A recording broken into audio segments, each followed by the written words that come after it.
Section I discussion के लिए ना। चलो बोलो, सेक्शन आई के अंदर बोलो 1 to 4 क्वेश्चन। 1 to 4 किसी को डाउट बेटा? ओम क्यों नहीं किया तुमने?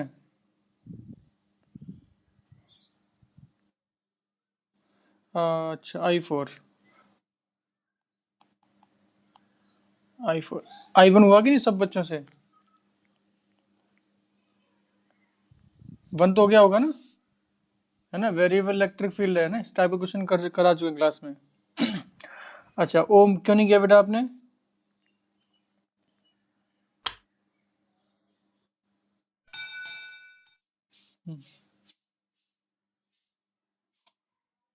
अच्छा तो किया है, सीट किया है ना तुमने?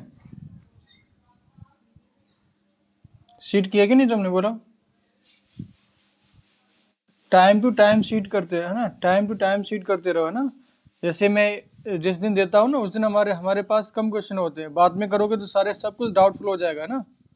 अब जैसे मैंने इलेक्ट्रिक फ्लक्स का कॉन्सेप्ट पढ़ाया, उसके लिए आपको शीट दी करने के लिए है ना, तो आप तुरंत पढ़ा है एकदम माइंड में है, तो एक बार पढ़ोगे फिर क्वेश्चन करोगे एकदम सब कुछ हो जाएगा।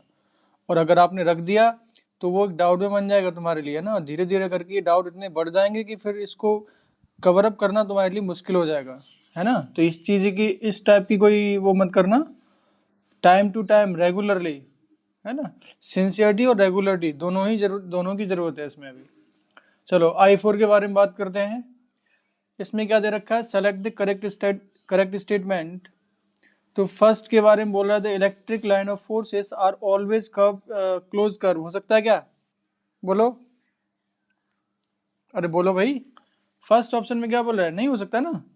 Second, the electric line of force is parallel to the equipotential surface. अच्छा, इक्विपोटेंशियल सरफेस के बारे में समझ लो, है ना।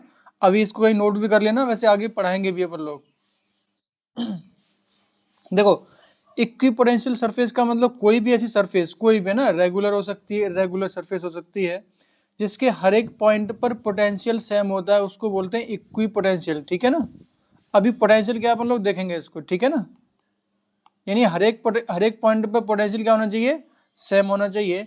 इसकी एक खास बात क्या होती है वो तुम्हें नोट करके रखनी है अपने को, है ना। हर समय काम आती है चीज, कि जब इक्विपोटेंशियल सरफेस के बारे में बात करते हैं तो हर एक पॉइंट में पोटेंशियल बराबर होता है, और उस सरफेस पर जो इलेक्ट्रिक फील्ड होता है always perpendicular normal to the surface होता है ना, इनकमिंग हो या फिर आउटगोइंग हो, लेकिन ऑलवेज 90 डिग्री पर होता है ना, perpendicular normal to the surface. ये फिक्स है, ठीक है कि नहीं। ऑलवेज याद रखना। फॉर इक्विपोटेंशियल सरफेसेस लिख लेना इसको, equipotential surfaces the electric field is always normal to the surface। Surface के ऑलवेज नॉर्मल डायरेक्शन में रहता है। कैसे होता है अपन लोग जब पोटेंशियल पढ़ेंगे, इक्विपोटेंशियल सरफेस स्पेशली पढ़ेंगे, उसमें अपन लोग ये चीज समझ में आएगी, ठीक है कि नहीं। अभी के लिए बस इतना रट लो।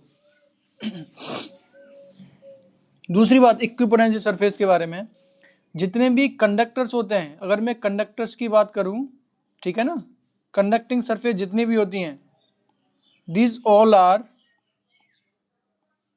इक्विपोटेंशियल, ठीक है ना, हमेशा इक्विपोटेंशियल होती हैं ये, ठीक है कि नहीं बेटा। इसको हमेशा ध्यान रखना, जितनी भी कंडक्टिंग सरफेसेस रहती हैं वो कैसी होती हैं? Equipotential surfaces. ठीक, जैसे मान लो कि मैंने कोई भी एक कंडक्टर रखा हुआ है, इस कंडक्टर पर चार्ज मैंने क्यू रखा। अब क्या करूंगा, अगर मान लो कि क्यू रखा है, आपने जो चार्ज दिया है, तो ये डिस्ट्रीब्यूट इस तरीके से हो जाएगा, ठीक, कि किसी भी पॉइंट पर, इनसाइड किसी भी पॉइंट पर इलेक्ट्रिक फील्ड कितना होना चाहिए इस केस में? बोलो कितना होना चाहिए बेटा? ये 0। ये पढ़ चुके कि नहीं तुम लोग? अरे बोलो कि नहीं, पढ़ चुके कि नहीं। अगर मैंने कोई भी कंडक्टर लिया, कंडक्टर पर चार्ज क्यू सप्लाई किया, तो चार्ज क्यू जो होता है वो उसकी सरफेसेस पर इस तरीके से डिस्ट्रीब्यूट हो जाता है कि इनसाइड किसी भी पॉइंट पर इलेक्ट्रिक फील्ड कितना हो जाता है? 0। और ये कब होता है? एक कंडीशन भी लिखवाई थी, this happens when the surface charge density is inversely proportional to local radius of curvature. ठीक है कि नहीं, इस तरीके से होता है। तो अब देखो इसमें इक्वी जब पोटेंशियल की बात करते हैं, आपने पता है कि ये पूरी सरफेस जो कंडक्टिंग सरफेस है ये कैसी इक्वी पोटेंशियल, तो यहाँ पर बता सकते हो कि इलेक्ट्रिक फील्ड लाइन कैसी होंगी, रेडियली आउटवर्ड डायरेक्शन में होंगे, ठीक है कि नहीं, इस तरीके, sorry normal to the surface everywhere, कहीं भी देखोगे आप तो सरफेस पर कैसी होंगी, ये नॉर्मल होगी। क्लियर है कि नहीं, यहाँ पर एंगल कितना बनाएगा, ये नॉर्मल बनाएगा, ये 90 डिग्री बनाएगा ये, ठीक। ये चीज अपने को पता होनी चाहिए, इस चीज को कहीं भी नोट कर लो अभी के लिए।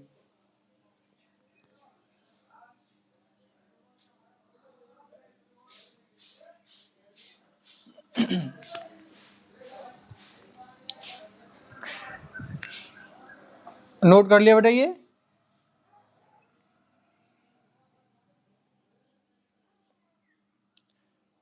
नोट हुआ कि नहीं,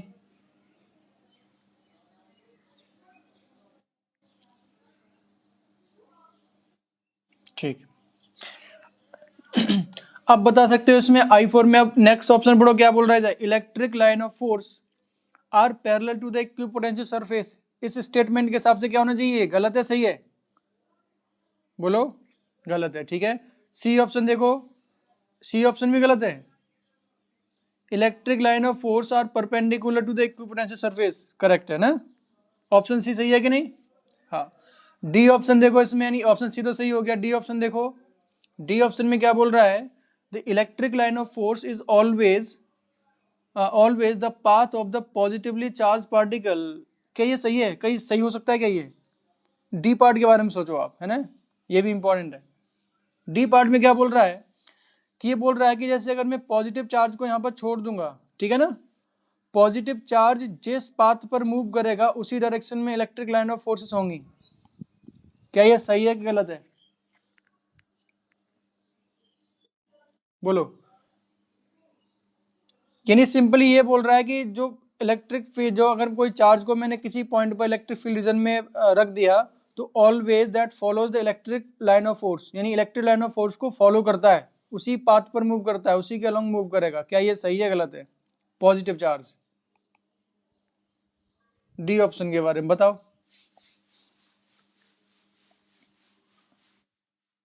नहीं है, क्यों नहीं है बताओ मुझे।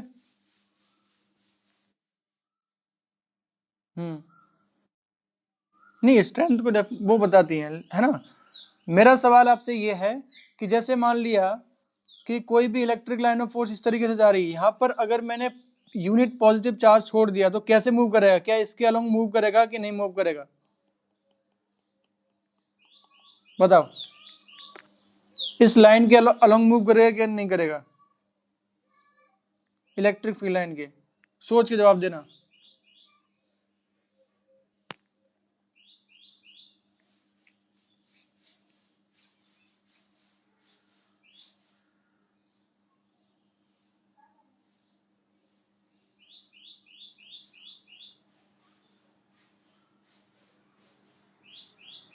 बोलो, कुछ तो जवाब दो, हाँ या ना, कुछ समझ में आ रहा है कि नहीं आ रहा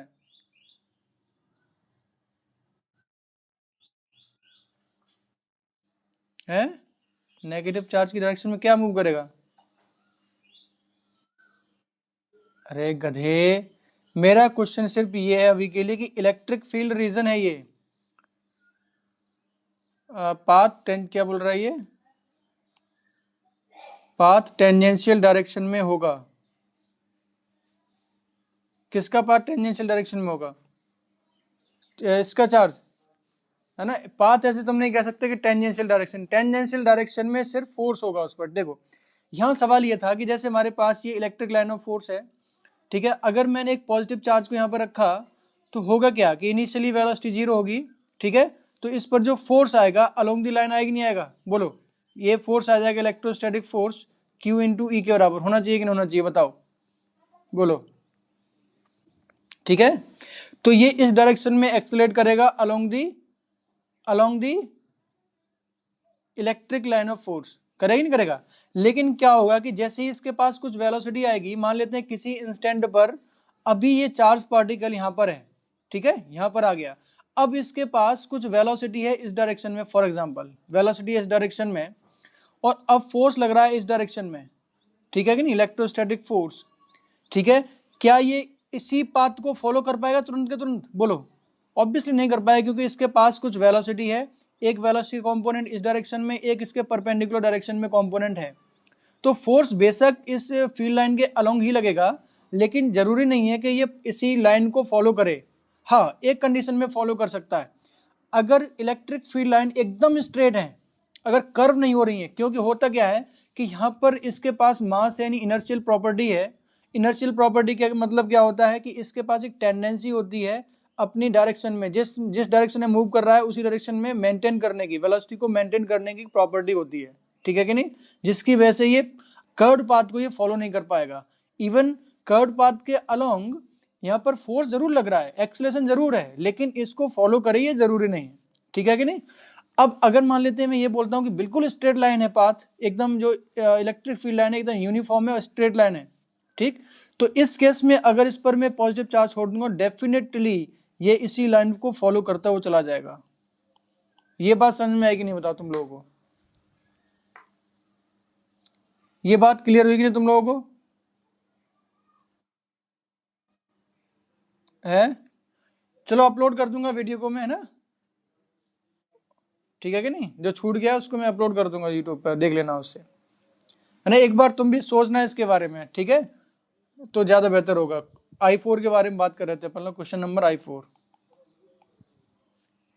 ठीक है, तो 5, क्वेश्चन नंबर 8 तक कोई डाउट किसी को? क्वेश्चन नंबर 8 तक किसी को डाउट बेटा? बोलो। 6, question number 6, an electric dipole. अभी डाइपोल को छोड़ दो इसको बेटा, है ना? क्वेश्चन नंबर 6 को भी इसको क्या कहते हैं, मार्क कर लो अभी के लिए।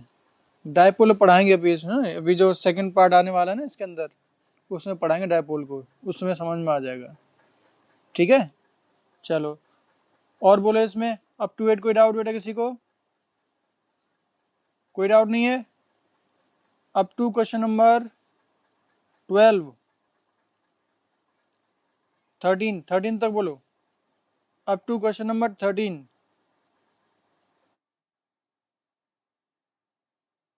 कौन सा? बी और सी? हाँ, बी और सी। एक मिनट, 13 की बात कर लेते हैं। बी और सी एक जैसे कैसे लग रहे हैं तुम्हें बताओ? इसमें देखो, सी ऑप्शन में एक क्लोज लूप बन रहा है कि नहीं बन रहा है? ध्यान से देखो, तीनों चार्जेस के बीच में एक क्लोज लूप बना रहा है कि नहीं बना रहा है? क्या ये पॉसिबल है? नहीं है। ठीक है कि नहीं? फील्ड लाइन को पहचानने का सबसे आसान तरीका, क्लोज लूप कहीं दिखते हैं उसको तो एकदम हटा दो वहां से, है ना? एकदम आउट कर दो उसको। ठीक, तो बस क्लोज लूप को देख के ही तीनों ऑप्शन हट जाएंगे, इसमें बचेगा क्या? B option. ठीक है, क्वेश्चन नंबर कौन पूछा है इसमें? Question number 9। क्वेश्चन नंबर 9 देखो बेटा, I9। कितने बच्चों ने कर लिया इसको? बताओ बेटा, कितने बच्चों ने कर लिया? बोलो। मोहक ने कर लिया है बस, और किससे नहीं हुआ ये? मोहक के अलावा क्वेश्चन किससे हुआ ही नहीं ये? है डाउट पूछा है सिर्फ एक बच्चा, लोकेंद्र से हो गया है। चलो ठीक है, ओके वेरी गुड। ठीक है, नेक्स्ट देखो, इसमें क्या दे रखा है हमारे पास? एक क्यूब है ना? और क्यूब के हर एक कॉर्नर पर एक प्लस क्यू चार्ज यानी इक्वल चार्ज रखा हुआ है। अब इसकी वजह से बताना है आपको कि flux through the square surface of A B C D, है ना? अब देखो क्यूब है हमारे पास कुछ तरीके से,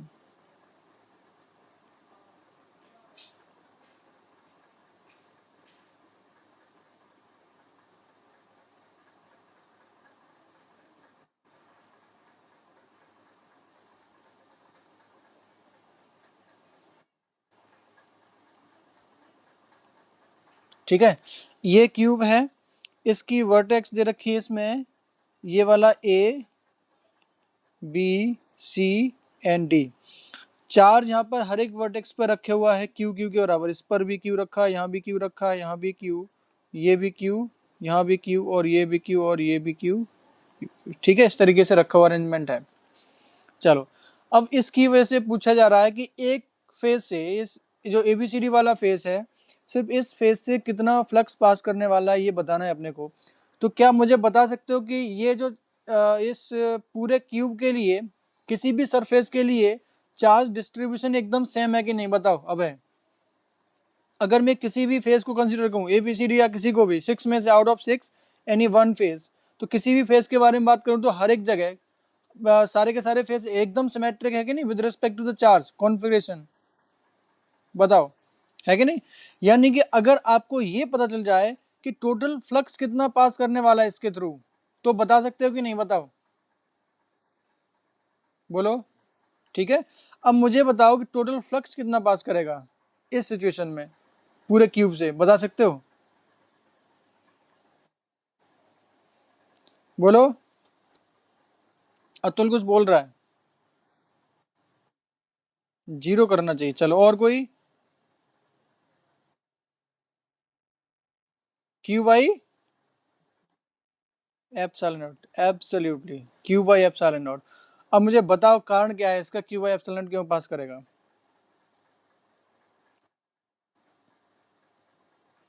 बताओ। हम्म,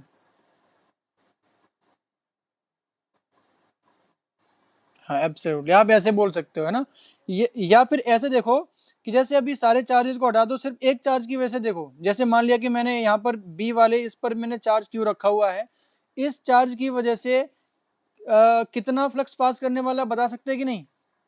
कैसे बताएंगे, देखो, एक क्यूब के सराउंडिंग में यहाँ पर 4 क्यूब यहाँ पर नीचे रखो और 4 क्यूब ऊपर रख दो, ठीक है कि नहीं, कुछ तरीके से देखो, एक यहाँ पर रख दिया आपने और यहाँ पर एक और रख दो, जैसे मैंने यहाँ पर इस तरीके से यहाँ पर एक और क्यूब रख दिया, ठीक, ठीक, ये क्यूब रख दिया, ठीक है, और एक इधर भी साइड में रख दो इसके, तो एकदम बिल्कुल सेंटर में बन जाएंगे ना, दो क्यूब ये हो गए, दो क्यूब इस साइड में रखोगे एकदम बिल्कुल ही पैरेलल इसके, ठीक है, तो कितने हो गए, 4 क्यूब। 4 क्यूब से कितना फ्लक्स पास करेगा इससे, बताओ। अगर मैं 4 क्यूब ऊपर रख दूं तो एकदम यहाँ पर 8 क्यूब मिलेंगे, का क्यूब मिल जाएंगे, और 8 क्यूब से अगर मैं देखूं तो जो चार्ज है ये वाला चार्ज एकदम सेंटर पे रखा होगा, यानी कि हर एक क्यूब से एकदम equal equal amount of flux यहाँ से पास करने वाला है। अब क्योंकि टोटल फ्लक्स कितना पास कर रहा है ये, क्यू अपॉन एप्सिलॉन नॉट, इतना एक क्यू चार्ज की वजह से, तो यहाँ पर एक क्यूब की वजह से कितना पास करने वाला है, एक क्यूब के थ्रू कितना पास करेगा, 8 एप्सिलॉन नॉट। क्लियर है कि नहीं। अब यानी कि एक, अगर मैं ऐसे अब देखूं कि एक कंप्लीट एक क्यूब हमारे पास है, एक चार्ज की वजह से, सिंबल एक चार्ज की वजह से Q by 8 time, 8 epsilon not time flux pass कर रहा है, तो यहाँ पर 8 रखे हैं ऐसे चार्जेस, एकदम सारे के सारे इक्विवेलेंट पोजीशन पर रखे हुए हैं, तो इसका मतलब टोटल फ्लक्स जो पास करने वाला है वो कितना होना चाहिए, क्यू अपॉन 8 एप्सिलॉन नॉट, एक क्यू की वजह से, एक चार्ज की वजह से, और टोटल 8 चार्ज रखे हुए हैं, तो कितना आ जाएगा बेटा ये, क्यू अपॉन एप्सिलॉन नॉट। ठीक है कि नहीं। इसको कैसे देखेंगे कि यहाँ पर हमारे पास टोटल जो फ्लक्स पास करने वाला है वो कितना है, Q upon epsilon not. Clear है कि नहीं। अब यानी टोटल में पता है मुझे कि क्यू अपॉन एप्सिलॉन नॉट जा रहा है, तो एक फेज से निकाल सकते हैं कि नहीं, तो सारे के सारे फेज एकदम सिमेट्रिक है with respect to the charge configuration, तो इसका मतलब एक फेज से, वन फेज से कितना पास करने वाला है, वन फेज से फ्लक्स कितना पास करेगा बेटा ये, क्यू अपॉन 6 एप्सिलॉन नॉट। ये बात क्लियर हुई कि नहीं तुम लोगों को, बताओ, बोलो। अभी अबे डाउट में हो तुम। मैंने सिंपल क्या किया कि एक चार्ज की वजह से देखा कितना आ रहा है, तो एक चार्ज की वजह से मैंने देखा कि एक क्यूब से Q by 8 epsilon not times flux pass करेगा, ठीक है कि नहीं। तो 8 क्यूब से कितना पास करेगा, क्यू अपॉन एप्सिलॉन नॉट, ठीक है कि नहीं। तो वहां से 6 फेसेस का अपन लोग देख लें कितना आने वाला है, 6 फेसेस के through Q upon epsilon not, एक फेस से कितना आ जाएगा, क्यू अपॉन 6 एप्सिलॉन नॉट। चलो, इसके अलावा और कोई डाउट बेटा, अप टू 13 तक, अप टू 13, 11, I10, I10 कितने बच्चों ने कर लिया, बताओ। क्वेश्चन नंबर 10 कितने बच्चों ने कर लिया है, मोहक ने कर लिया बस, ठीक, मदन नहीं हुआ ये,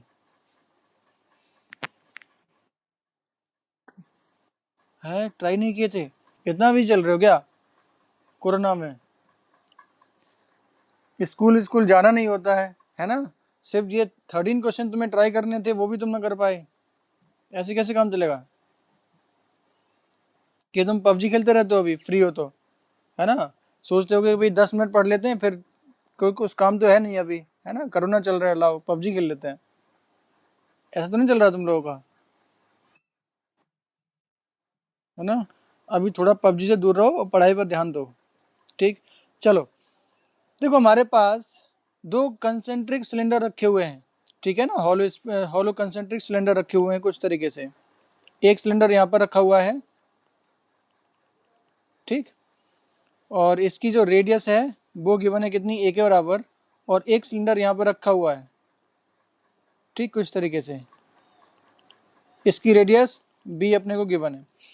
अब देखो क्या बोल रहा है कि यहाँ सेंटर से आर डिस्टेंस पर एक चार्ज है जो इस सर्किल में घूम रहा है, ठीक है ना?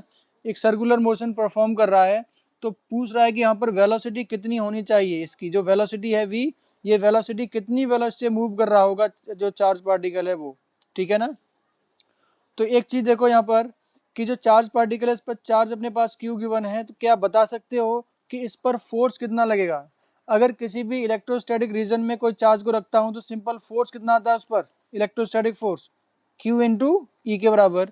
अगर अपने को ये पॉइंट पता चल गया कि अब देखो इस सर्कुलर पाथ पर किसी भी पॉइंट पर देखो इलेक्ट्रिक फील्ड मैग्नीट्यूड वाइज आएगा तो सेम आने वाला है कि नहीं, बताओ? जैसे मान लेते हैं इस वाले पॉइंट की बात करता हूं, तो यहाँ पर इलेक्ट्रिक फील्ड बताओ कितना होना चाहिए? यहाँ पर दो सिलेंडर हैं, एक पे यहाँ पर दे रखा है माइनस लेमडा इस पे लीनियर चार्ज डेंसिटी, और इस पर दे रखा है प्लस लेमडा के बराबर। तो यहाँ पर देखो इस वाले पॉइंट पर जो ये इनर वाला सिलेंडर है, तो ये वाला पॉइंट इस इनर सिलेंडर के तो बाहर लाई कर रहा है, यानी ये बोल सकता हूँ कि इसकी वजह से जो इलेक्ट्रिक फील्ड होगा वो simply 2k lambda upon are हो जाएगी, नहीं हो जाएगा, बताओ? और बाहर वाले सिलेंडर की वजह से कितना होगा? बाहर वाले सिलेंडर की वजह से कितना है कि इसमें इलेक्ट्रिक फील्ड, बोलो? जीरो। तो सिंपली यहाँ पर दो भी है हमारे पास, सिर्फ एक वायर की वजह से आ जाएगा, इसकी linear charge density minus lambda given है, यहाँ से आर डिस्टेंस पर है। अब देखो प्लस लेमडा होता है तो इस डायरेक्शन में होता है, क्योंकि माइनस लेमडा है तो इसके इस डायरेक्शन में इलेक्ट्रिक फील्ड होगा, है ना, वायर की तरफ, और इसकी value 2k lambda upon R के बराबर होगी। क्लियर है कि नहीं? तो किसी भी पॉइंट पर देखूं तो ऑलवेज, अगर मैं इसका डायग्राम कुछ तरीके से बनाऊं, ठीक, तो always electric field radially inward direction में है इस तरीके से किसी भी पॉइंट पर। तो ऑलवेज यहाँ पर एक इलेक्ट्रोस्टैटिक फोर्स एक्ट करेगा किसी भी पॉइंट पर, और इस इलेक्ट्रोस्टैटिक फोर्स की जो वैल्यू होगी वो Q इंटू ई के बराबर होगी। अगर इसकी वैल्यू को मैं सब्सटीट्यूट करूं तो कितना आ जाएगा, ये 2k lambda upon R into Q के बराबर। समझ में आएगा नहीं, बताओ? क्या की अगर वैल्यू को मैं सब्सटीट्यूट कर दूंगा तो ये मिलेगा अपने को lambda into Q upon 2 pi epsilon naught into R के बराबर। इतना इलेक्ट्रोस्टैटिक फोर्स एक्ट करने वाला है, ठीक। अगर ये सर्कुलर मोशन ये है तो ये वाला फोर्स कौन सा है, सेंट्रीपिटल फोर्स। अगर इसकी वेलोसिटी आपने v मान ली तो इसको मैं लिख दूंगा, इस फोर्स को electrostatic force must be equal to M V square upon R के बराबर। इसकी वैल्यू सब्सटीट्यूट कर दो, कितना आ जाएगा बेटा, ये lambda Q upon 2 pi epsilon naught into R must be equal to M V square upon R. R से आर कैंसिल हो गया, यहाँ से v फाइंड आउट कर लो, वी स्क्वायर कितना आ जाएगा, lambda Q upon 2 pi epsilon naught into M. यहाँ से v निकाल सकते हो कि नहीं?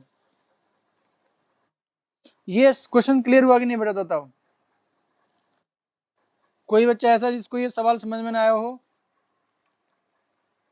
अब है, लो के अंदर बोलो।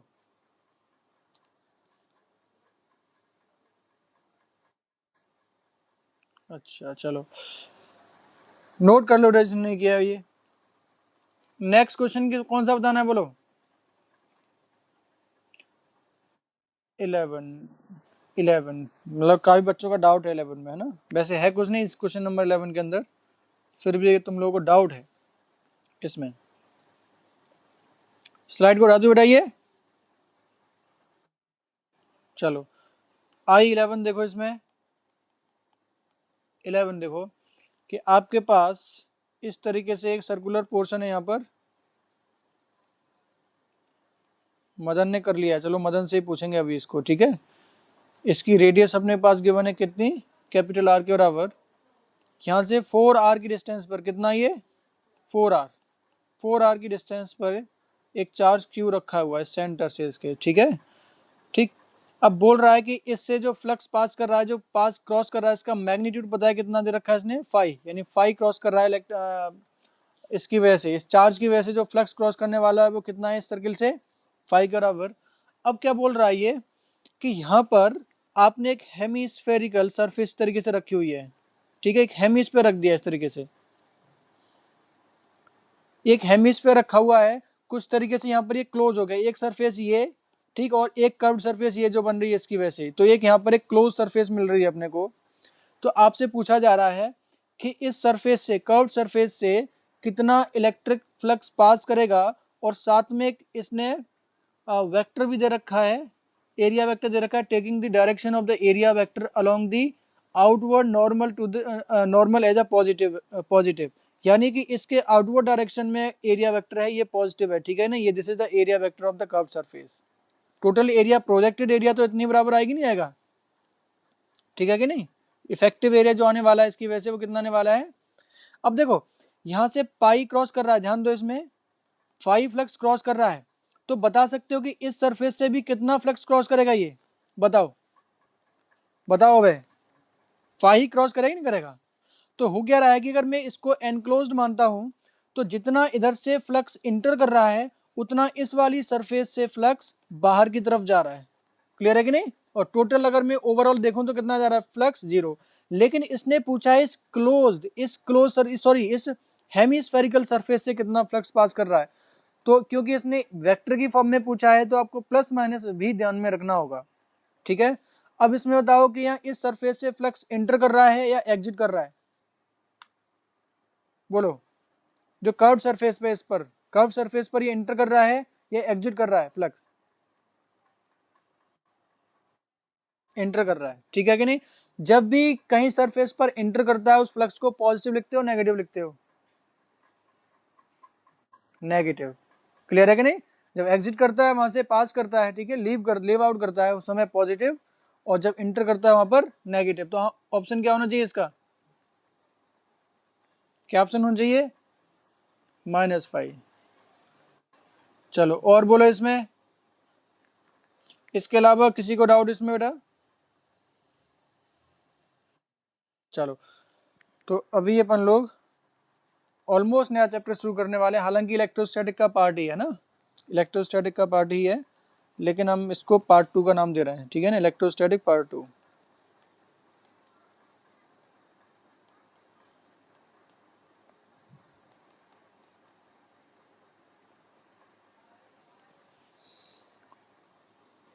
शुरू करें। तो देखो मैंने तुम लोगों को बताया इसमें क्या क्या टॉपिक पढ़ने वाले हैं, क्या टॉपिक कवर करने वाले हैं, हाँ बोलो, बोलो।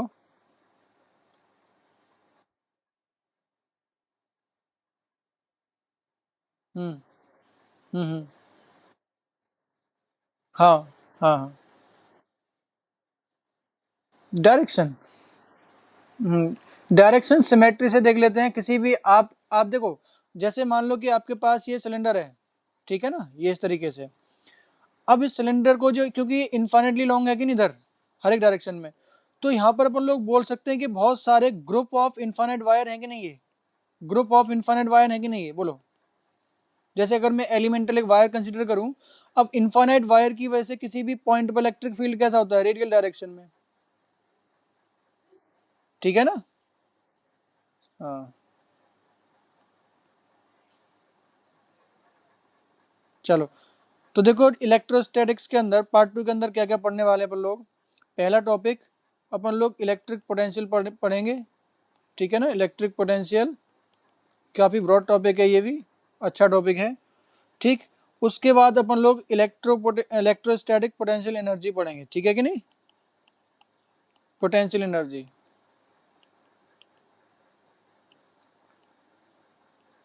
ठीक।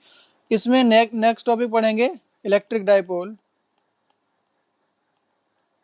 ठीक, बहुत छोटा सा टॉपिक है इसमें ना, हालांकि आधा आधा पार्ट तुम लोग कर चुके हो, और आधा पार्ट तब हो जाएगा जब इलेक्ट्रिक पोटेंशियल पढ़ लेंगे, आधा पार्ट उस समय हो जाएगा। तो ऑलमोस्ट बस आपको वहां पर डिफाइन करना होगा कि इलेक्ट्रिक डायपोल होता क्या है, वहां से अपने को सारी चीजें क्लियर हो जाएंगी ना।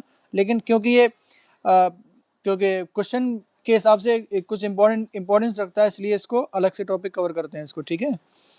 और next and final electrostatic part second का जो पढ़ेंगे वो है कंडक्टर्स, ठीक है कि नहीं, कि इलेक्ट्रोस्टैटिक्स के अंदर कंडक्टर किस तरीके से बिहेव करते हैं, इसके बारे में लोग पढ़ेंगे। ये भी काफी इंपॉर्टेंट चीज है, ध्यान रखना। इलेक्ट्रोस्टैटिक कंप्लीट ही बहुत इंपॉर्टेंट चैप्टर है, ठीक है। जितनी भी इलेक्ट्रोडायनामिक्स है, इलेक्ट्रोमैग्नेटिक डायनामिक्स, वो काफी वेटेज रखती है, ठीक, किसी भी एग्जाम के अंदर। और ठीक है, देखो देखने में सिलेबस ब्रॉड लगता है, बहुत बड़ा बल्कि सा लगता है, लेकिन अगर देखो, अगर किसी कहीं भी अपने को टारगेट अचीव करना है, अगर टारगेट की तरफ देखोगे बहुत दूर है तो डर जाओगे ना। बस छोटे छोटे स्टेप चढ़ते चले जाओ। जब मैं जो चीज छोटा सा टॉपिक पढ़ा रहा हूँ, बस उस पर कंप्लीट फोकस डाल दो, तो वो चीज क्लियर होगी, तो आपको लगातार कॉन्फिडेंस आता जाएगा और धीरे धीरे ओवरऑल कंप्लीट हो जाएगा। अगर तुम डरते रहे तो एकदम ये समझ लो गेम से आउट हो जाओगे, है ना। तो बस आपका ध्यान उस पर होना चाहिए जो मैं पढ़ा रहा हूँ, है ना, कंप्लीट फोकस। इसलिए मैं कंप्लीट फोकस तभी हो पाएगा कि जब तुम लोग रेगुलरली अपना होमवर्क प्रॉपरली करोगे, ठीक। ऐसा नहीं है कि भाई आज का होमवर्क बना लिया, कल का बना लिया, 10 दिन का तुम बनाते गए, बाद में फिर कंफ्यूज हो गए भाई, यहाँ 10 दिन के बाद तुम पहले वाला टॉपिक पढ़ रहे हो, ठीक है ना, तो तुम्हें समझ में नहीं आएगा क्या चल रहा है, ये फिर आगे का भी फिर डिसकंटिन्यू हो जाएगा तुम लोगों का, ठीक है ना। तो ये चीज क्योंकि बच्चों से बार बार होती हैं ऐसी गलतियां, तो मैं इसलिए बार बार वार्न करता हूँ बच्चों को, ठीक है, ऐसी गलतियां मत करना, क्योंकि ये छोटी छोटी चीजें बाद में कितनी भारी पड़ जाती हैं बच्चों को, वो सोच नहीं सकते, ठीक है कि नहीं। बात समझ में आ रही कि नहीं बच्चों? अरे हाँ बोलो। हाँ, अब बच्चे भी बोल रहे हैं कि सर बार बार बस एक ही बात को रट लगाए बैठते हैं, क्योंकि मैं इसलिए बार बार बोलता हूँ इस चीज को, क्योंकि बच्चे बार बार गलती करते हैं इसी चीज में, ठीक है कि नहीं। क्या होता है कि मन होता है ना, तो बहक जाता है भाई, थोड़ी सा ही तो है, क्या है, इसको कल कर लेंगे, या थोड़ा मूवी देख लेते हैं, या फिर पबजी खेल लेते हैं, है ना। और ये थोड़े थोड़े में जाकर के बहुत बड़ा हो जाता है ना। तो मन को एकदम काबू में रखो, स्ट्रिक्टली एकदम सरेंडर कर दो पहले फिजिक्स के लिए खुद को, उसके बाद, ठीक है कि नहीं। अपन लोग शुरू करने वाले, सबसे पहला टॉपिक डालो बेटा इसमें, इलेक्ट्रिक पोटेंशियल।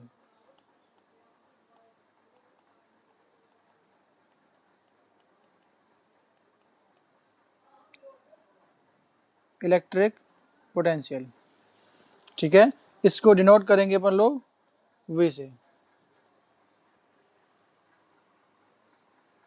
लिखो इसमें, इलेक्ट्रिक पोटेंशियल के अंदर लिखो इसमें, electric potential, electric potential at any point, at any point in electric field region, in electric field region is defined as, is defined as the work done by, work done by external agent, external agent in taking a unit point positive charge, a unit point positive charge from infinity to that point, from infinity to that point.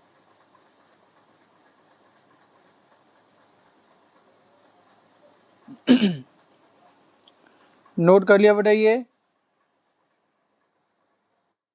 ठीक है। तो obviously तुम लोगों को समझ में आ गया होगा कि यहाँ पर इसका मतलब क्या है। देखो, कोई भी मान लेते हैं कि इलेक्ट्रिक फील्ड रीजन है हमारे पास, ठीक है, this is the electric field region. जैसे इस वाले पी पॉइंट पर अपने को चाहिए कि इस पॉइंट पर पोटेंशियल क्या है, तो पोटेंशियल को डिफाइन कैसे करते हैं कि इन्फिनिटी से एक यूनिट पॉजिटिव चार्ज लेकर के आओ, ठीक है ना। अब इस पॉइंट यूनिट पॉजिटिव चार्ज को यहाँ पर इस पॉइंट पी तक लाने के लिए जितना वर्क डन करना पड़ेगा एक्सटर्नल एजेंट को, ठीक है कि नहीं, उसको अपन लोग क्या बोलते हैं, क्या बोलते हैं इसको, electric potential at that point, ठीक है ना। इन्फिनिटी का मतलब ये मन समझना कि एकदम इन्फिनिटी का मतलब एक अनंत कहीं स्पेस में जाकर बहुत दूर, ऐसा नहीं होता है ना। इन्फिनिटी एक यहाँ पर एक रिलेटिव चीज है ना। जैसे मैंने चीजों को बताया कि सेम लेंथ कभी एक इनफाइनाइट लेंथ की तरह बिहेव करती है, कभी एक फाइनाइट लेंथ की तरह बिहेव करती है, डिपेंडिंग अपॉन द रेफरेंस, ठीक है कि नहीं। तो इन्फिनिटी का मतलब कि ये है कि जैसे कि ये इलेक्ट्रिक फील्ड रीजन है, इन्फिनिटी का मतलब जहां पर इलेक्ट्रिक फील्ड रीजन है नहीं, तो जहां है नहीं वहां से उस इलेक्ट्रिक फील्ड रीजन के अंदर लेकर के आना है पॉइंट चार्ज को, ठीक। तो मान लेते हैं कि आपने एक क्यू पॉइंट चार्ज लेकर के आए इस इन्फिनिटी से फ्रॉम पॉइंट पी, और आपको यहाँ पर जो वर्क डन करना पड़ा वो है W external from infinity to point P, इतना वर्क डन करना पड़ा है, ठीक है कि नहीं। तो यहाँ पर नीचे एक पॉइंट लिख लो, लेट अस कंसीडर, हाँ बोलो।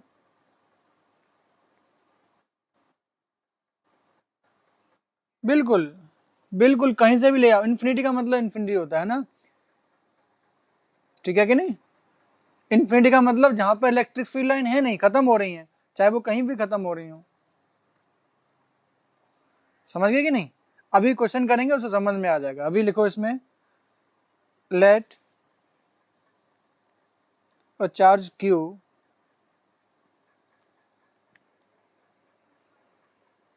एक मिनट, ये जो तुम लोगों ने डेफिनेशन लिखी है उसमें एक बार डेफिनेशन को रिपीट करना जरा,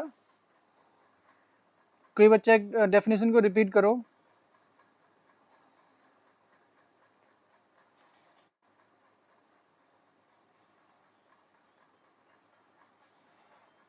लोकेंद्र बोलो, तुम बोलो, और यहाँ पर डिसीजन हो रहा होगा कौन बोलेगा।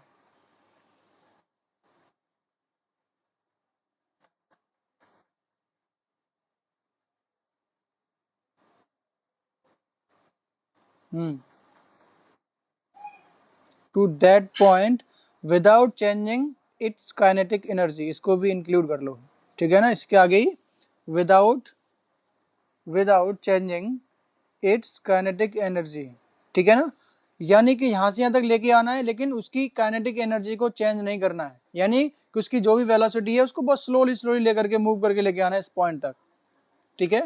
अब इसका मुझे लगता है तुम लोग कार्ड समझ गए हो कि ऐसा मैं क्यों बोल रहा हूँ। अभी जब एक्सप्रेशन लिखेंगे तो उसमें समझ में आ जाएगा। देखो, तो यहाँ पर नीचे एक पॉइंट लिखवा रहा था मैं, let the Q charge is brought from infinity to point P, brought from infinity to point P without changing its kinetic energy, without changing its kinetic energy,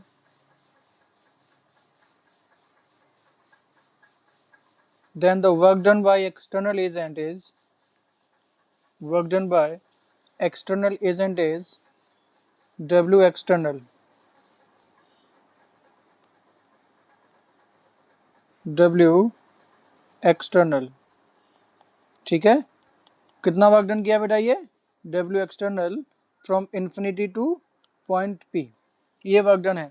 तो मैथमेटिकली इसको मैं डिफाइन कैसे करूंगा, पोटेंशियल इज, देखो Q charge को लाने में work done कितना करना पड़ रहा है, इसको इतना वर्क डन करना पड़ रहा है, तो यूनिट पॉजिटिव चार्ज को लाने में कितना वर्क डन करना पड़ेगा, बोलो कितना करना पड़ेगा बेटा इसको, अपॉन Q। लिख सकते हैं कि नहीं बताओ, इसमें किसी को कंफ्यूजन। जो हमारे पास डेफिनेशन है उसी के अकॉर्डिंग मैंने यहाँ पर मैथमेटिकल इसका एक्सप्रेशन लिखा हुआ है। साथ में यहाँ पर क्या लिखना है, उसकी kinetic energy must be constant, यानी काइनेटिक एनर्जी को चेंज नहीं करना। This is the expression, mathematical expression, ठीक है कि नहीं। इन्फिनिटी से पॉइंट पी तक लेके आने में जितना वर्क डन करना पड़ रहा है चार्ज क्यू को लाने के लिए, यानी क्यू से डिवाइड कर दूंगा तो इसका मतलब क्या हो जाएगा, यूनिट पॉजिटिव चार्ज को लाने में कितना वर्क डन करना पड़ेगा, ठीक है। That is called as potential. Note हो गया बेटा ये, बोलो, नोट कर लो फटाफट।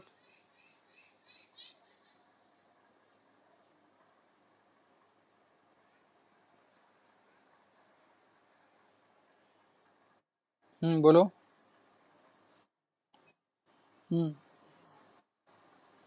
इन्फिनिटी पर बोल सकते हैं, देखो खत्म तो जैसे तुम अगर तुम थ्योरेटिकली देखोगे तो ऑलमोस्ट, जैसे मैं अगर मान लो कि मैं पॉजिटिव चार्ज की बात कर रहा हूँ, ठीक है कि नहीं, ठीक। अब अगर इसका इलेक्ट्रिक फील्ड की बात करता हूँ तो इलेक्ट्रिक फील्ड कैसा होता है, यहाँ पर ऑलमोस्ट इन्फिनिटी, ठीक, और फिर ये इस तरीके से आता है। यानी थ्योरेटिकली अगर मैं देखूँ तो ये डिस्टेंस इन्फाइनाइट पे जाकर खत्म होता है, लेकिन प्रैक्टिकली अपन लोग बोल सकते हैं कि जब ये ऑलमोस्ट डिमिनिश हो जाता है, ऑलमोस्ट खत्म हो जाता है, खत्म का मतलब 0.00 कुछ 9 बच जाता है है ना, जो भी मैक्सिमम है इसका, तो वहाँ पे मैं बोल सकता हूँ कि ये यहाँ पर ऑलमोस्ट खत्म हो गया है कि नहीं। अब थोड़ा बहुत इलेक्ट्रिक फील्ड बचा भी हुआ है, जैसे मैं बोल देता हूँ कि 0.000 करके जो भी बच रहा है ना, उसको तुम लोग इग्नोर कर सकते हो, है ना। थ्योरेटिकली तो क्या होता है कि इन्फिनिट तक खत्म नहीं होता वो, ठीक। तो यहाँ पर थ्योरेटिकली बात ही करने वाले अभी अभी के लिए तो फिलहाल।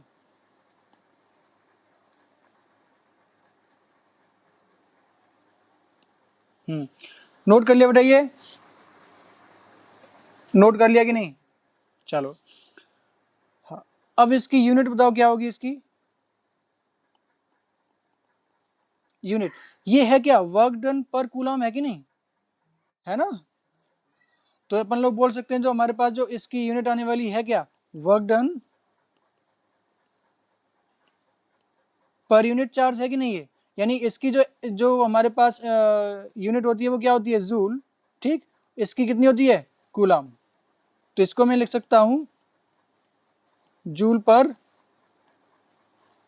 कूलम, ठीक है कि नहीं। जो इसकी यूनिट होती है वो क्या होती है, ऐसा यूनिट जूल पर कूलम, और इसी को अपन लोग बोलते हैं वोल्ट्स, ठीक है कि नहीं।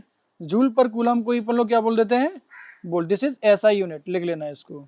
ऐसा यूनिट कितनी होती है इसकी, जूल पर कूलम और वोल्ट।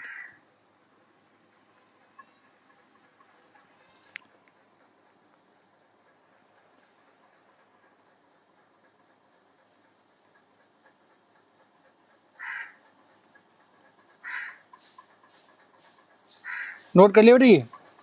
चलो अब इसके बारे में कुछ इंपॉर्टेंट चीज अपन लोग डिस्कस करते हैं ताकि इसका थोड़ा ब्रॉड कॉन्सेप्ट आपके दिमाग में फिट हो जाए, ठीक है। चलो पहली बात अपन लोग जानते हैं कि जो इलेक्ट्रोस्टैटिक फोर्स होता है वो कैसा होता है, कंजर्वेटिव नेचर और नॉन कंजर्वेटिव।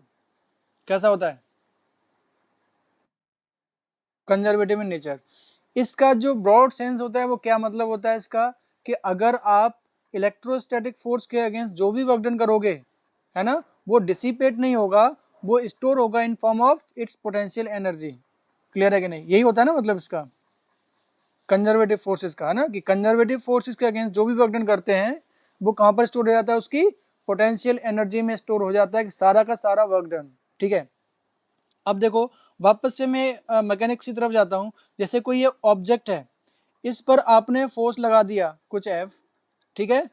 अब आप कहते हैं जैसे मान लो कुछ डिस्प्लेसमेंट हुआ, इसका वर्क डन यहां से यहां तक लाने के लिए डब्ल्यू वर्क डन हुआ, और साथ में काइनेटिक एनर्जी में भी चेंज आ गया, ठीक है कि नहीं।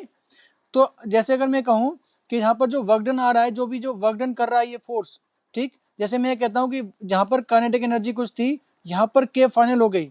इसका मतलब अगर मैं वर्क एनर्जी थ्योरम लिखूं तो सिर्फ एक फोर्स एफ एक्ट कर रहा है, तो work done by the force F must be equal to change in kinetic energy. बोल सकता हूं कि नहीं, बताओ, बोल सकते हैं कि नहीं। अब देखो अगर यहां पर मैं दो फोर्स एक साथ, देखो फिर से समझो इसको। जैसे कि मैं एक चार्ज को लेकर के आ रहा हूं, ठीक है, चार्ज को लेकर के आ रहा हूं, वहां पर दो फोर्स कौन कौन से एक्ट करने वाले हैं, एक तो इलेक्ट्रोस्टैटिक फोर्स ऑब्वियसली, ठीक है कि नहीं। जैसे मान लेते हैं कि यहां पर मैंने दो फोर्स एक्ट कर रहे हैं, एक मान लो इस डायरेक्शन में इलेक्ट्रोस्टैटिक फोर्स, और इसके अगेंस्ट आप इसको इधर खींच के ले जा रहे हो इस ऑब्जेक्ट को, दूसरा मैंने फोर्स मान लिया कोई भी एक्सटर्नल, ठीक है कि नहीं। अब इसको मैं इस वाले पॉइंट से लेकर के कहीं इस वाले पॉइंट पर लेके जा रहा हूं, ठीक है। मान लेते हैं कि यहाँ पर काइनेटिक एनर्जी के इनिशियल है और इस वाले पॉइंट पर काइनेटिक एनर्जी के फाइनल है। क्लियर है कि नहीं, बताओ, ठीक है, ठीक। अब देखो जो एक्सटर्नल फोर्स जो लगा रहा है, इस जो कंजर्वेटिव फोर्स है इसके अगेंस्ट ही तो है ये वाला फोर्स, तो ये जो एक्सटर्नल एजेंट यहां से तक लेकर के जाएगा, वो सारा का सारा कहां पर स्टोर हो जाएगा, in form of its kinetic energy. कहां पर हो जाएगा, sorry, in form of its potential energy, ठीक। अगर आपने देखा कि इसकी काइनेटिक एनर्जी भी बदल रही है, इसका मतलब क्या हो रहा है कि जो वर्क डन कर रहा है ये एक्सटर्नल एजेंट, इसका मतलब ये कहां पर हो रहा है, एक तो इसकी पोटेंशियल एनर्जी को चेंज कर ही रहा है और साथ में इसकी काइनेटिक एनर्जी भी बदल रही है, ठीक है कि नहीं। यानी कि यहाँ पर एक्सटर्नल वर्क डन सिर्फ इसकी पोटेंशियल एनर्जी में काम नहीं आ रहा है, पोटेंशियल एनर्जी में कुछ हो रहा है और कुछ पोर्शन कहाँ पर जा रहा है इसका, काइनेटिक एनर्जी को चेंज करने में। मैं चाहता हूं कि सारा का सारा वर्क डन कहां पर चला जाए, सिर्फ पोटेंशियल एनर्जी की फॉर्म में स्टोर होना चाहिए मेरा वर्क डन। इसलिए मैं क्या कहता हूं कि without changing kinetic energy. Clear है कि नहीं। यहाँ पर पोटेंशियल एनर्जी में तो चेंज होगा ही, ठीक, पोटेंशियल एनर्जी में चेंज हो जाएगा प्लस काइनेटिक एनर्जी में चेंज आ जाएगा इसमें, अगर जो भी वर्क डन करोगे, ठीक है। मैं चाहता हूं कि ये हमारे पास change in kinetic energy zero रहे, ताकि जो वर्क डन हो रहा है वो उसकी पोटेंशियल एनर्जी को ही चेंज करे, ठीक है ना। मुझे ये इसी से मतलब तो है भी, तो इसलिए मैं चाहता हूं कि काइनेटिक एनर्जी इसकी बदलनी नहीं चाहिए, है ना। जब अपन लोगों ने पोटेंशियल एनर्जी की अपन लोगों ने बात की थी ना, वही सेम कॉन्सेप्ट है, ठीक है कि नहीं। तो वापस से मैं उसी स्लाइड पर आता हूं, ये हमारे पास आ रहा है। अब यहाँ पर देखो, ये अपन लोगों ने डिस्कस किया। अब जैसे किसी ऑब्जेक्ट पर ये हमारे पास चार्ज है, इस पर दो फोर्सेस एक्ट कर रहे हैं मान लो, ठीक है। एक इस डायरेक्शन में एक्ट कर रहा है इलेक्ट्रोस्टैटिक फोर्स, और इस डायरेक्शन में एफ एक्सटर्नल एक्ट कर रहा है, ठीक है। आप इसको यहाँ पर लेके आ रहे हो, टोटल वर्क डन कितना करना पड़ रहा है ये अपने को पता है कि नहीं, work done by external agent पता है। अगर यहाँ पर वर्क एनर्जी थ्योरम लगाऊं, ठीक है ना, तो वर्क एनर्जी थ्योरम क्या कहती है, work done by all forces, work done by all forces must be equal to change in kinetic energy. Clear है कि नहीं। तो यहाँ पर सारे फोर्सेस कौन से हैं, work done by electrostatic force और work done by external agent, यही तो है कि नहीं यहाँ पर, ठीक है कि नहीं। तो इस चीज को वापस से मैं दो तरीके से इसमें एनर्जी को मैं पोटेंशियल को डिफाइन करना चाहता हूं, इसलिए मैं इस चीज को यहाँ पर यूज कर रहा हूं, ठीक है। देखो, तो यहां पर यूज कर रहा हूं by using work energy theorem.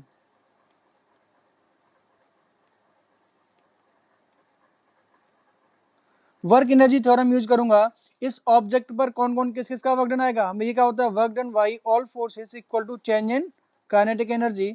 और आप बोल रहे हो कि चेंज इन काइनेटिक एनर्जी कितनी है, जीरो। तो work done by all forces कौन कौन से बेटा यहाँ पर, work done by external agent plus work done by, बोलो, इलेक्ट्रोस्टैटिक फोर्स, यही है कि नहीं। दिस इज इक्वल टू कितना आ जाएगा बेटा, जीरो। यानी मैं बोल सकता हूं कि work done by electrostatic, sorry, work done by external agent, this is equal to minus of work done by electrostatic force. ये बात समझ में है कि नहीं, बोलो, ठीक है कि नहीं। यानी इस प्रोसेस के अंदर हो क्या रहा है कि यहाँ पर दो फोर्सेस हैं, दोनों फोर्सेस का वर्क डन अगर देखेंगे, एक का प्लस हो रहा है तो दूसरे का माइनस हो रहा है। ऑब्वियसली अपन लोग देख भी सकते हैं कि मान लो कि इस डायरेक्शन में इलेक्ट्रोस्टैटिक फोर्स एक्ट कर रहा है और इस डायरेक्शन में एक्सटर्नल वाला एक्ट कर रहा है, ठीक है ना। तो इसका पॉजिटिव हो गया, इसका नेगेटिव हो गया, ठीक है कि नहीं। और क्योंकि टोटल वर्क डन कितना होना चाहिए, zero, using the work energy theorem. तो यहां से आपको समझ में आता है कि जो एक्सटर्नल वर्क डन करेगा मैग्नीट्यूड वाइज दोनों का वर्क डन क्या हो जाना चाहिए, इक्वल होना चाहिए, वर्क डन बाई एक्सटर्नल और वर्क डन बाई इलेक्ट्रोस्टैटिक। लेकिन एक का वर्क डन पॉजिटिव है तो दूसरे का नेगेटिव हो जाएगा। तो वापस अगर मैं पोटेंशियल को लिखूं तो पोटेंशियल क्या होता है बेटा, किसी पॉइंट पी पर क्या होता है बेटा, ये work done by external agent from taking from infinity to point P upon Q charge with kinetic energy equal to zero. और इसी को क्या मैं ये लिख सकता हूं, अगर मैं work done by external agent को मैं लिख लूं in terms of work done by electrostatic force, तो इसको मैं माइनस साइन पहले लिख सकता हूं कि नहीं, minus of work done by electrostatic force from taking from infinity to point P upon charge Q by with delta के इक्वल टू जीरो।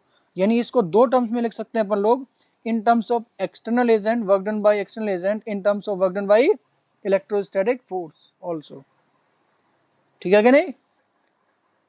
लिख लो बेटा इसको।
शुरू करें?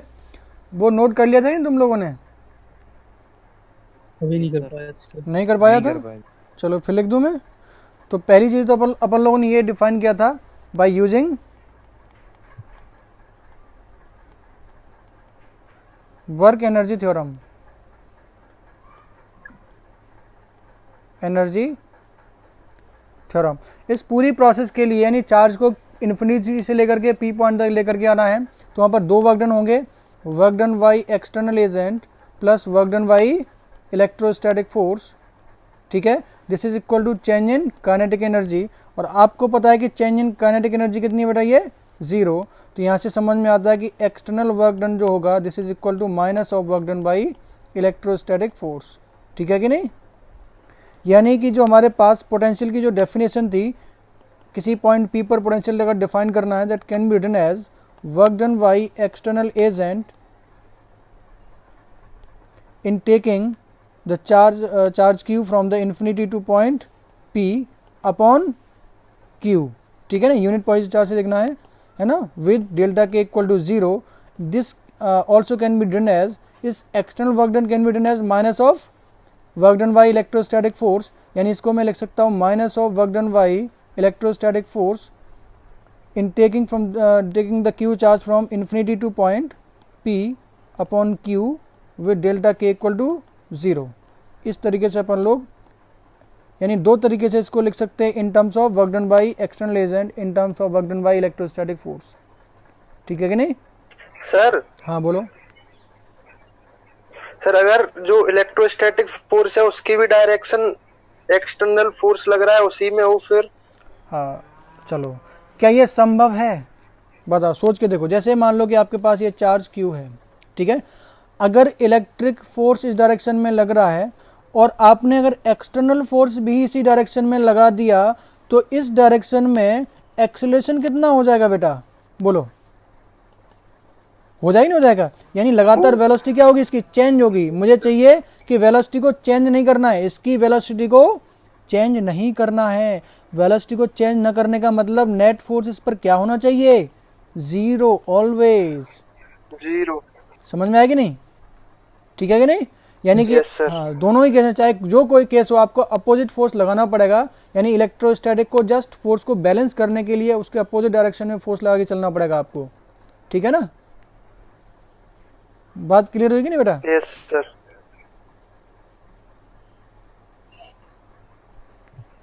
ये नोट हो गया बेटा? Yes sir. ठीक है, अब यहां से एक और चीज, इंपॉर्टेंट चीज देखो। अच्छा ये बताओ, इसमें जो हमारे पास इलेक्ट्रिक पोटेंशियल है, ये स्केलर क्वांटिटी है या फिर वेक्टर क्वांटिटी?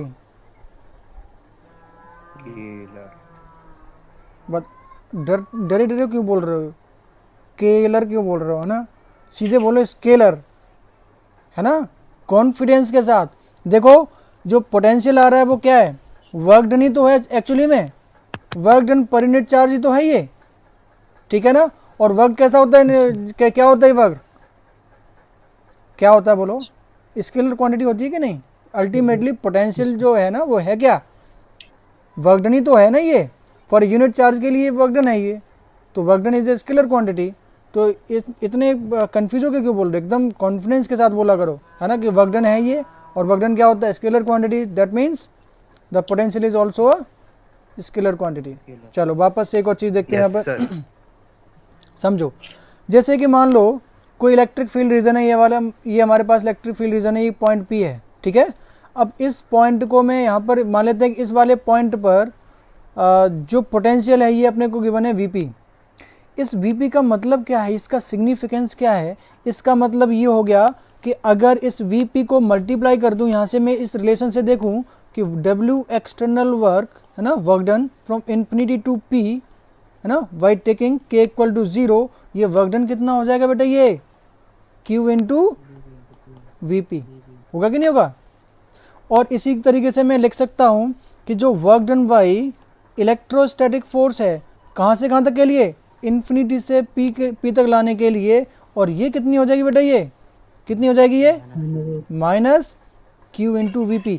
यानी कि आप सिंपली अगर आपको किसी पॉइंट का पोटेंशियल है, वहां से आप सोच सकते हो कि वो है क्या, वहां से Q से मल्टीप्लाई कर दूंगा और माइनस साइन कर लगा दूंगा आगे, तो work done by electrostatic force है जब इन्फिनिटी से P तक लेकर के आऊंगा तब। क्लियर है कि नहीं। यहां से अपन लोग इसके बारे में कमेंट कर सकते हैं। ये बात समझ में आएगी नहीं। Yes sir. चलो नोट कर लो बेटा इसको।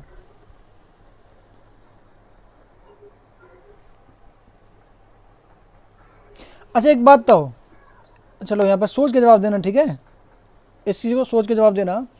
वर्क डन बाई इलेक्ट्रो, जहां पर मैंने देखो वर्क डन बाई एक्सटर्नल लिखा है इन्फिनिटी टू पी, डेल्टा यहाँ पर के इक्वल टू 0 होगा, तब उस केस में ये Q इंटू डेल्टा पी हो जाएगा, वीपी हो जाएगा, ठीक है। सेकंड केस में मैंने इलेक्ट्रोस्टैटिक फोर्स का वर्क डन लिखा है फ्रॉम इन्फिनिटी टू पी, लेकिन यहाँ पर मैंने डेल्टा के इक्वल टू 0 नहीं पुट किया है, फिर भी ये यहाँ पर माइनस Q इंटू वीपी है। क्या मैं लिखना भूल गया हूँ, बताओ, क्या मैं डेल्टा के इक्वल टू 0 को पुट करना भूल गया हूँ क्या। सोच के जवाब देना नहीं बेटे। सर। हाँ बताओ क्यों। सर क्योंकि सर QVP तो पहले से ही आपने डिफाइन कर दिया।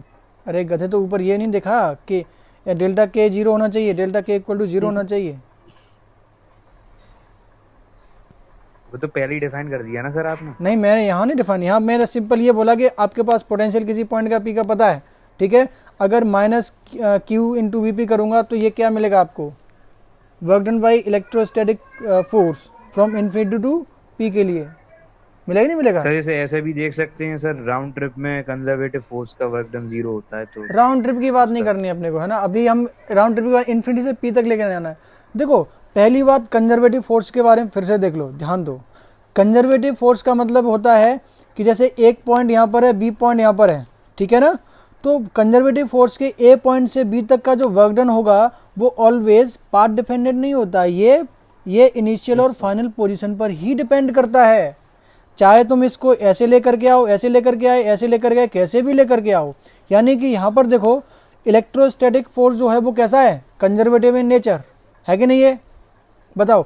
अब आपके पॉइंट भी डिफाइंड है, पी से कहाँ तक लेके आना है, इन्फिनिटी से कहाँ तक लेके आना है, पी पॉइंट तक के लिए। अगर ये डिफाइंड है तो डेफिनेटली चाहे कैसे भी लेकर के आओ, चाहे इसको दौड़ा के लेकर के आओ या आराम आराम से लेके आओ, कैसे भी आओ, ठीक है कि नहीं, डजंट मैटर, इसका वर्क डन चेंज नहीं होगा अगर इनिशियल और फाइनल पोजीशन सेम है तो। क्लियर है कि नहीं ये चीज। ये कहां से अपन लोग बोल रहे हैं, ये from the definition of conservative force, conservative force. Sir ठीक है कि नहीं, वहां से अपन लोग बोल रहे हैं। ये बात क्लियर होगी। हम यहाँ पर लिखना नहीं भूले हैं, यहाँ पर जानबूझ के मैंने ऐसे लिखा हुआ है, नोट कर लिया बेटा ये। Yes sir. चलो अब इसी पर अभी नहीं बेस सर। सर अभी नहीं किया। करो फटाफट से। ये छोटी छोटी चीजें अगर तुम लोगों के दिमाग में रहेंगी, ठीक है ना, तभी क्वेश्चन बनते हैं, है ना। इसको इतना आसान नहीं है कि तुम लोग बस जाकर के लिखे, नोट्स लिखे और जाकर घर बैठ के आराम से पबजी खेलने लगे, है ना। It doesn't work like this. आपको थोड़ी मेहनत करनी पड़ेगी, बार बार दिमाग में लाना पड़ेगा। आप इनको ऐसे बनाओ ना कि आपकी आदत में आ जाए ये चीजें एकदम, ठीक है कि नहीं। जैसे अगर मैं पोटेंशियल एनर्जी की बात करूं तो एकदम तुरंत रिकॉल कर पाओ क्या पोटेंशियल एनर्जी क्या होती है, कंजर्वेटिव फोर्स क्या होता है, ये सारी चीजें एकदम तुरंत।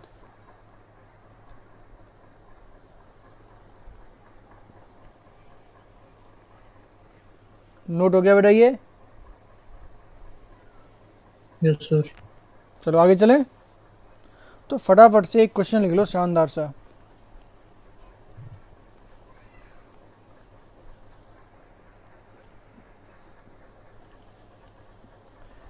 लिखो,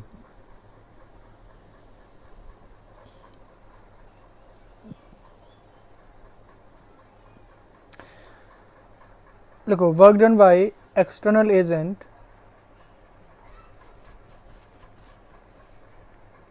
work done bye external agent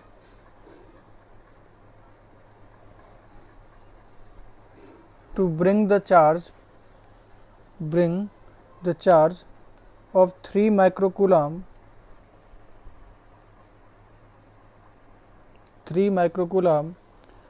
from infinity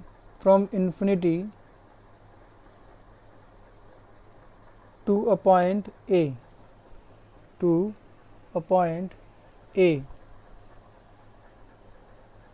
is 60 microjoule.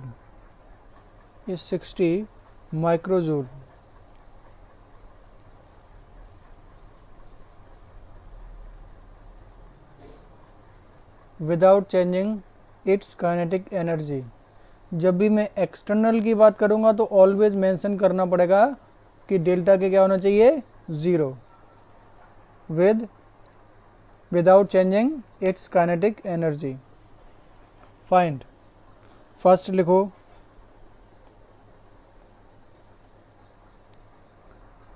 Potential of point A.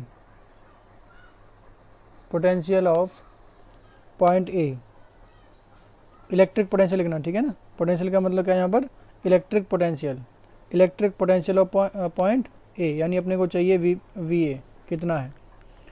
Second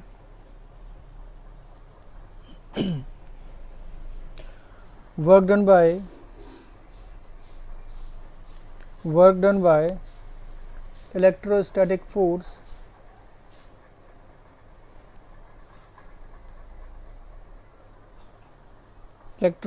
force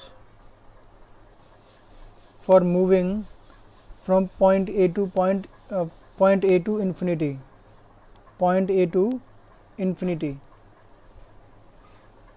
यानी वर्क डन चाहिए अपने को, ठीक है ना, इलेक्ट्रोस्टैटिक्स का from point A to point infinity to the same charge को 3 माइक्रोकूलम को लेके जाना है. थर्ड लिखो work done by external agent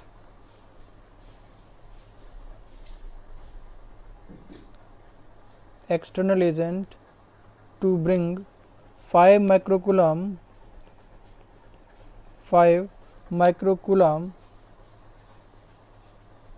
charge from infinity to point A.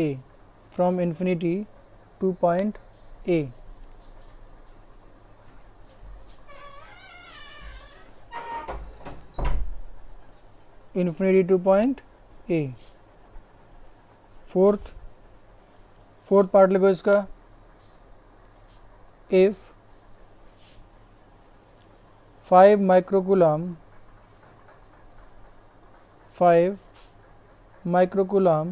at point A is released,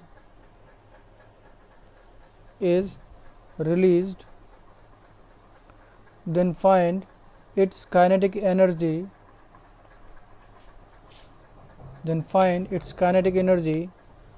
when it reaches to infinity.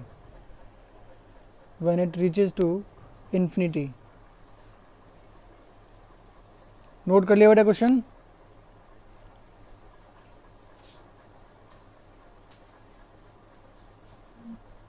Note हो गया बेटा. चलो फटाफट से फर्स्ट का आंसर, इसमें कोई दिक्कत ही नहीं है ना. फर्स्ट का आंसर बोलो.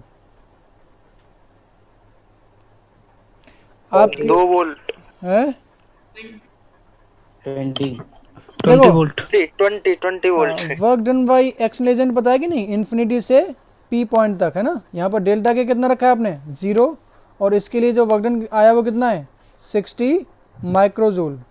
और चार्ज कितना दे रखा है अपने को, बोलो 3 माइक्रोकूलम, ठीक है, माइक्रोकूलम.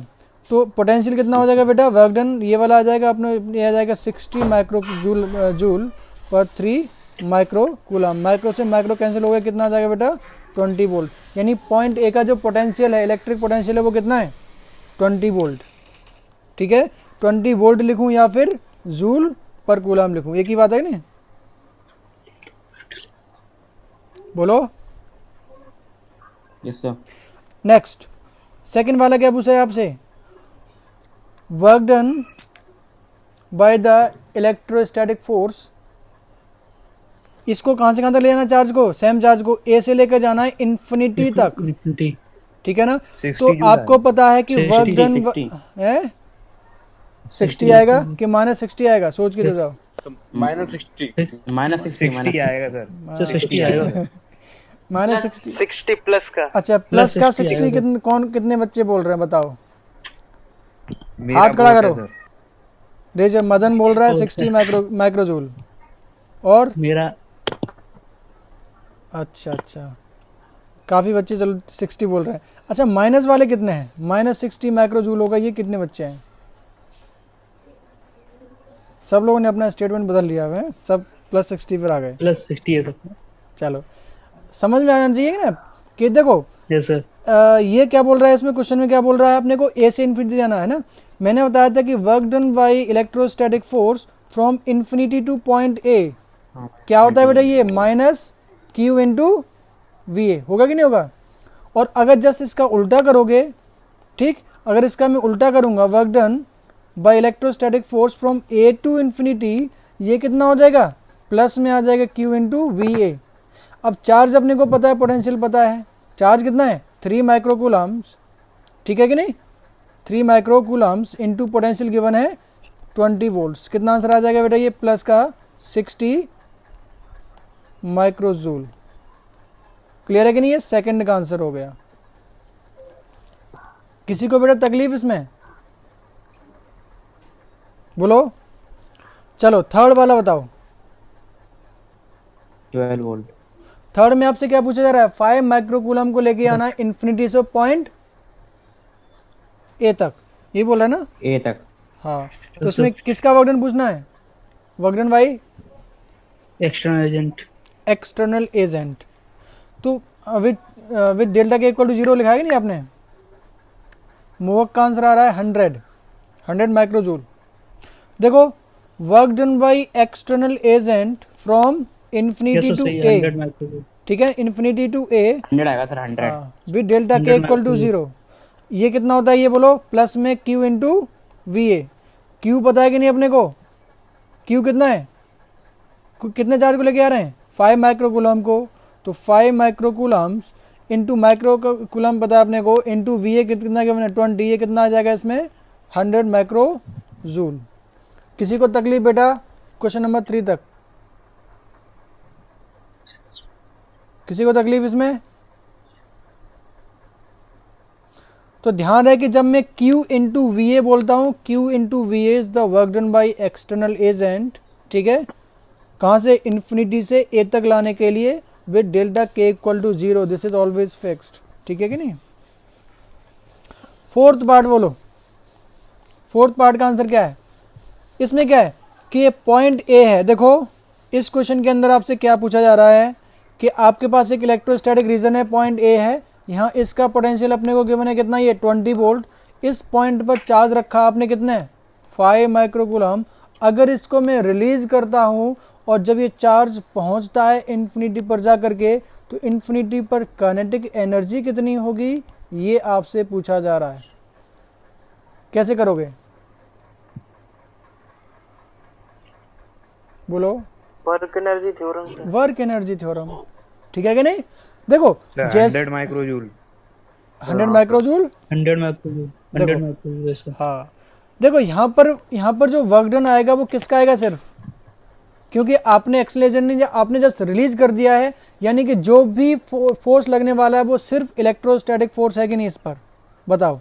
जो चार्ज है यहाँ पर, अब इस चार्ज पर सिर्फ एक ही फोर्स है, वो सिर्फ इलेक्ट्रोस्टैटिक फोर्स है, अब एक्सेलरेशन नहीं है, आपने रिलीज कर दिया बस उसको, ठीक है ना। तो यहाँ पर मैं वर्क एनर्जी थ्योरम लगाऊंगा इसके लिए, ठीक है ना, वर्क एनर्जी थ्योरम।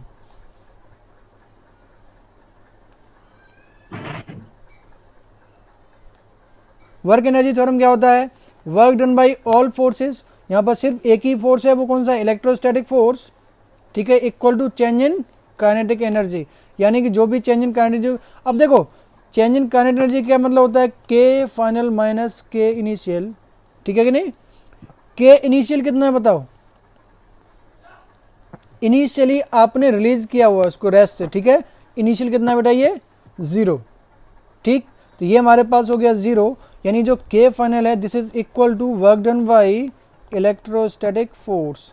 कहाँ से कहाँ तक के लिए, कहाँ से कहाँ तक के लिए बेटा, ये A से इन्फिनिटी तक के लिए। अब A से इन्फिनिटी तक के लिए अपने को पता है, आपको पता है कि work done by electrostatic force from infinity to A के लिए कितना होता है, माइनस में Q इंटू वी ए, होता है कि नहीं। अब इसका जस्ट उल्टा करूंगा, A से कहाँ तक लेकर आना, इन्फिनिटी तक, A से इन्फिनिटी पर लेके जाना, तो उल्टा हो जाएगा इसका, तो ये हो जाएगा Q into V A. Q अपने को पता है कितना है बेटा, ये 5 माइक्रोकूलम्स, और ये अपने को पता है पोटेंशियल 20, आंसर कितना आ जाएगा 100 माइक्रो जूल। यानी फाइनली जब इन्फिनिटी पर पहुंचेगा तो उसकी जो काइनेटिक एनर्जी होगी वो कितनी होगी, 100 माइक्रो जूल के बराबर। जूल। किसी को तकलीफ बेटा यहाँ तक, नो सर। ठीक है, किसी को तकलीफ है इसमें? तो आज के लिए सेशन यहीं पर क्लोज करते हैं, ठीक है कि नहीं, इसके आगे अपन लोग कल सर। पढ़ेंगे। हाँ बोलो। सर आपने sir work done by electric force में सर उसमें डेल्टा के 0 नहीं लिखा था सर, एक बार वो दोबारा बता दीजिए। हाँ देखो, वर्क डन बाई मैंने जो लिखा है इसमें, जो इलेक्ट्रोस्टैटिक फोर्स है वो कैसा फोर्स है, कंजर्वेटिव और non conservative? Conservative sir. Conservative है, ठीक है कि नहीं। अब एक चीज़ बताओ, जैसे कंजर्वेटिव फोर्स में ग्रेविटेशनल की बात करता हूँ ना, जैसे एक मास आपने यहाँ पर रखा है, m मास है, अब इसको मैं यहाँ से यहाँ तक मैं लेके जाऊँगा, तो अगर हाइट h तक लेके गया तो work done by gravitational force जो होगा वो कितना होगा, माइनस mgh होगा कि नहीं होगा, बताओ। अगर आपने इस पॉइंट से इस पॉइंट तक लेके गए तो, ठीक है। अब चाहे इसको थ्रो कर दो या आराम आराम से लेके आओ, क्या ये चेंज होगा इस पर, इस चीज़ पर डिपेंड करेगा क्या ये, नहीं बोलो सर। क्यों नहीं करेगा, क्यों, कंजर्वेटिव फोर्स है, ये डिपेंड नहीं करता, बस ये इनिशियल और फाइनल पोजीशन पर ही डिपेंड करता है। अब आप इसको दौड़ा दौड़ा करके लेके जाओ, आप अब बहुत स्लो लेकर के जाओ, आप एक्सीलेट करके लेके जाओ, इसको जैसी मर्जी हो वैसे लेकर जाओ, अगर इनिशियल और फाइनल पोजीशन कंजर्वेटिव फोर्सेस के केस में सेम है तो work done by the conservative force must B same in any case, ठीक है कि नहीं। तो वहां पर डेल्टा के 0 हो ना हो फर्क नहीं पड़ता। अब जैसे देखो इस वाले केस में मैंने जब रिलीज किया, क्या डेल्टा के यहाँ पर 0 है क्या, यहाँ पर नहीं है ना, यानी जो वर्क डन किया इलेक्ट्रोस्टैटिक फोर्स ने वो कहाँ कन्वर्ट हो गया, उसकी काइनेटिक एनर्जी में, ठीक है। तो आज के लिए सेशन को यहीं पर क्लोज करें, कल इसके आगे अपन लोग पढ़ेंगे इंपॉर्टेंट चीज, ठीक। हाँ बोलो। सर इसका मतलब सर उस केस में सर ये जरूरी नहीं है sir change in kinetic energy 0? नहीं ये जरूरी नहीं है, ठीक है ना, लेकिन वर्क डन बाई एक्सटर्नल की बात कर रहे हैं, तो जितना ज़्यादा फोर्स, जैसे मान लो इलेक्ट्रोस्टैटिक फोर्स भी है और work done by external force भी है ना, तो अगर दोनों को इक्वल करोगे तो करंट एनर्जी 0 हो जाएगी, तो सारा वर्क डन कहाँ पर आ जाएगा, उसकी पोटेंशियल एनर्जी में स्टोर हो जाएगा। और अगर एक्सटर्नल फोर्स, जैसे ये वाला ऑब्जेक्ट है, इस पर एक्सटर्नल फोर्स आपने ज़्यादा लगा दिया, इलेक्ट्रोस्टैटिक फोर्स कम है, तो ये एक्सलेट करेगा, यानी जो वर्क डन करेगा एक्सटर्नल एजेंट, ये इसकी पोटेंशियल एनर्जी को तो चेंज करेगा ही, ठीक है, साथ में इसकी काइनेटिक एनर्जी को भी चेंज कर देगा, ठीक है ना। तो इसके लिए जब वर्क डन इसके केस में लिखते हैं, इसके लिए अपन लोग लिखते हैं यहाँ पर काइनेटिक एनर्जी मस्ट बी 0, यानी कि यहाँ पर सारा का सारा work done by external agent must store in form of potential energy, electrostatic potential energy, ठीक है। Yes sir. चलो, तो आज के लिए सेशन को यहीं पर क्लोज करते हैं, कल वापस से अपन लोग मिलेंगे, ठीक है। Yes sir. नमस्ते सर। नमस्ते बेटा। नमस्ते सर। नमस्ते बेटा।